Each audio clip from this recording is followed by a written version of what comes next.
दोस्तों कल 1 फरवरी सुबह 11 बजे एक फाइल खुलेगी पार्लियामेंट में, लेकिन इम्पैक्ट सीधा आपकी जेब पर पड़ेगा। क्या मोबाइल सस्ता होगा या महंगा पेट्रोल डीजल में राहत मिलेगी या फिर वही पुराना झटका? मिडिल क्लास को टैक्स में रियल फायदा मिलेगा या फिर सिर्फ टीवी डिबेट्स और हेडलाइंस होंगी? और सबसे बड़ा सवाल, जब दुनिया ट्रेड वॉर की तरफ जा रही है तो क्या इंडिया का बजट 2026 सही टाइम पर सही मूव है? और आज अनफोल्ड इंडिया पर हम यूनियन बजट 2026 का ऑनेस्ट बिना हाइप के ब्रेकडाउन डिस्कस करेंगे। तो सबसे पहले बात करते हैं इस बजट की कि ये बजट इतना मायने क्यों रखता है। ये कोई नॉर्मल बजट नहीं है, ये बजट आ रहा है एक ऐसे वक्त पे जब ग्लोबल इकोनॉमी अनस्टेबल है। अमेरिका फिर से टैरिफ बढ़ा रहा है और चाइना स्लो डाउन में है और इंडिया खुद को मैन्युफैक्चरिंग हब बनाना चाहता है। इसलिए बजट 2026 सिर्फ नंबर्स का गेम नहीं है, ये एक डायरेक्शन सेटिंग बजट है। अब सवाल सिर्फ ये नहीं है कि कितना पैसा कहाँ गया, सवाल ये है कि क्या आपकी लाइफ में कुछ बदलेगा या नहीं। सबसे पहले बात करते हैं दोस्तों मिडिल क्लास और टैक्स की। जब भी बजट आता है तो मिडिल क्लास सिर्फ एक ही चीज सुनना चाहता है कि मेरी सैलरी में क्या बचेगा, और ये बहुत स्ट्रॉन्ग एक्सपेक्टेशन होती है। स्टैंडर्ड डिडक्शन की बात करें तो 75,000 से 1 लाख तक बढ़ने की पूरी संभावना है। न्यू टैक्स रिजाइम और सिंपल बनाया जा सकता है। 10 से 15 लाख इनकम ब्रैकेट वाले लोगों को सबसे ज्यादा रिलीफ देखने को मिलेगा। अगर सिंपल शब्दों में कहूं, अगर ये हुआ तो इनहैंड सैलरी बढ़ेगी और EMI हाउस होल्ड एक्सपेंसेस को मैनेज करना थोड़ा इजी हो जाएगा।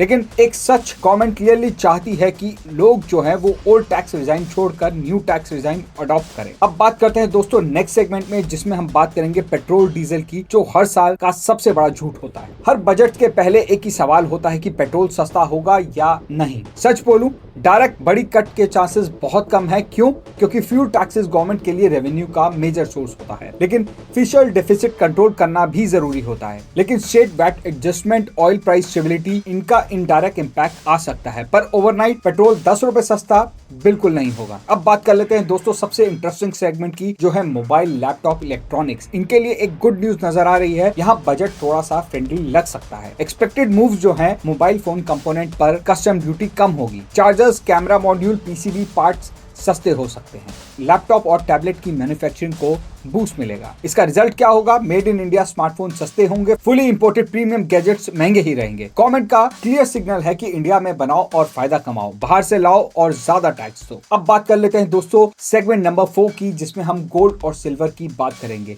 तो शादी सीजन वाले अलर्ट हो जाओ, क्योंकि इंडिया में गोल्ड सिर्फ मेटल नहीं है, इमोशंस भी है। पिछले बजट में जब इंपोर्ट ड्यूटी कम हुई थी तो गोल्ड के प्राइसेस गिरे थे, लेकिन अब स्मगलिंग कंट्रोल करने के लिए फर्दर ड्यूटी रैशनलाइजेशन पॉसिबल हो सकता है, जो कि ज्वेलरी इंडस्ट्री के लिए काफी हेवी प्रेशर हो सकता है। अगर ड्यूटी कम होती है तो गोल्ड सिल्वर थोड़ा सा सॉफ्ट हो सकता है, रिटेल बायर्स को रिलीफ मिल सकता है, लेकिन ग्लोबल प्राइस फैक्टर्स इग्नोर नहीं किए जा सकते। अब बात कर लेते हैं दोस्तों नेक्स्ट सेगमेंट की, जिसमें हम बात करेंगे EV, बैटरी और ग्रीन एनर्जी यानी कि फ्यूचर बेट की। ये मोदी गवर्नमेंट के लिए एक लॉन्ग टर्म फेवरेट सेक्टर है।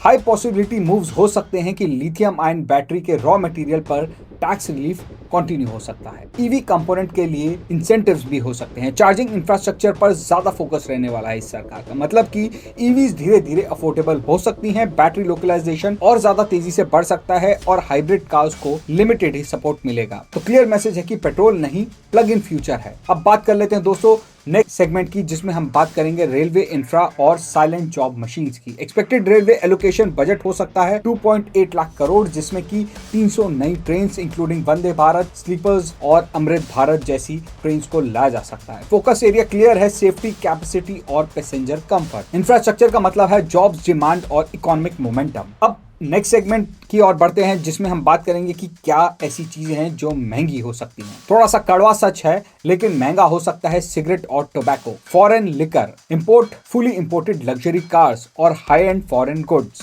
गवर्नमेंट का सिग्नल बिल्कुल क्लियर है कि एडिक्शन और फॉरेन लग्जरी यानी कि ज्यादा टैक्स। अब थोड़ी बड़ी पिक्चर की बात कर लेते हैं। बजट 2026 का सिग्नल। बजट 2026 तीन चीजें क्लियरली बोलता है, जो है मिडिल क्लास को controlled relief, manufacturing and green energy पर लॉन्ग टर्म बेट और इंपोर्ट से डिस्टेंस, लोकल प्रोडक्शन को ज्यादा पुश। लेकिन असली टेस्ट बजट के बाद क्या होगा? जॉब्स ग्राउंड लेवल पर बनेंगी या नहीं, प्राइवेट इन्वेस्टमेंट बढ़ेगी या नहीं, इन्फ्लेशन कंट्रोल में रहेगा या नहीं। अब सवाल आपसे है कि इस बजट से आपको किस चीज की उम्मीद है? टैक्स रिलीफ, पेट्रोल सस्ता या फिर मोबाइल या EV? कमेंट में लिखिए। और अगर आपको post budget real impact analysis चाहिए तो वीडियो को लाइक करो, चैनल को सब्सक्राइब करो, क्योंकि अनफोल्ड इंडिया पर बजट सिर्फ बनाया नहीं जाता है, उस इंपैक्ट को अनफोल्ड किया जाता है। मिलते हैं आपसे नेक्स्ट वीडियो में, तब तक के लिए धन्यवाद। शेष है।